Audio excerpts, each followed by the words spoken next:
நடைபெறவிருக்கின்ற சட்டமன்ற தேர்தலுக்காக திமுகவினுடைய தலைவர் மாண்புமிகு தமிழ்நாடு முதல்வர் முத்துவேல் கருணாநிதி ஸ்டாலின் அவர்கள் ஓரணியில் தமிழ்நாடு வெல்வோம் ஒன்றாக, ஸ்டாலின் தொடரட்டும், தமிழ்நாடு வெல்லட்டும், தமிழ்நாடு தலைகுனியாது என்று பல்வேறு வகையான முன்னெடுப்புகளோடு இந்த இரண்டாவது முறை ஆட்சி என்று சொல்லக்கூடிய வரலாற்று சாதனை பணியை தொடங்கியிருக்கிறார். அதன் முதல் வெளிப்பாடாக ஏஎன்எஸ் நிறுவனம் பிரபலமான கருத்து கணிப்புகளை துல்லியமாக கணித்து வெளியிடக்கூடிய அந்த நிறுவனம் இன்றைய தினம் ஒரு மாபெரும் கருத்து கணிப்பு ஒன்றை வெளியிட்டுள்ளது. இதன்படி மண்டலங்களாக பிரிக்கப்பட்டு மண்டல வாரியாக ஒவ்வொரு மண்டலங்களிலும் தமிழ்நாட்டில் திராவிட முன்னேற்ற கழகத்தின் தலைமையான இந்தியா கூட்டணியின் ஆட்சி இந்த முறை மீண்டும் அமையும்.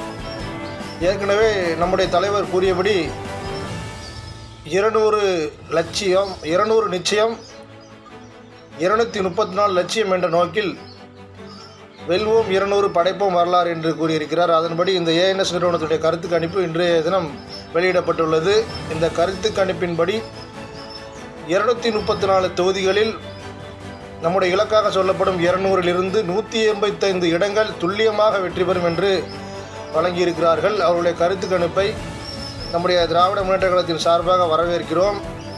185 என்பது அவருடைய கருத்து கணிப்பாக இருந்தாலும் நம்முடைய 200 தொகுதி வெற்றி இலக்கு என்ற நோக்கிலே நம்முடைய ஒவ்வொரு கழக உடன்பிறப்புகளும் நிர்வாகிகளும் நாம் தலைவர் நிறுத்தக்கூடிய நம்முடைய வேட்பாளர்கள், கூட்டணி கட்சி வேட்பாளர்களுக்கு உதயசூரியன் மற்றும் சார்ந்த சின்னங்களுக்காக உழைத்து தலைவர் அவர்களை மீண்டும் அந்த திராவிட மாடல் 2.0 என்ற அரியணையில் அமரச் செய்வது நம்முடைய பணி.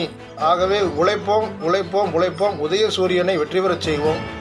மீண்டும் நம்முடைய கழகத் தலைவர் மாண்புமிகு தமிழ்நாடு முதல்வர் அவர்களை முத்துவேல் கருணாநிதி ஸ்டாலின் எனும் நான் என்ற கெத்தோடு ஆட்சியில் அமர்த்துவோம். நன்றி, வணக்கம்.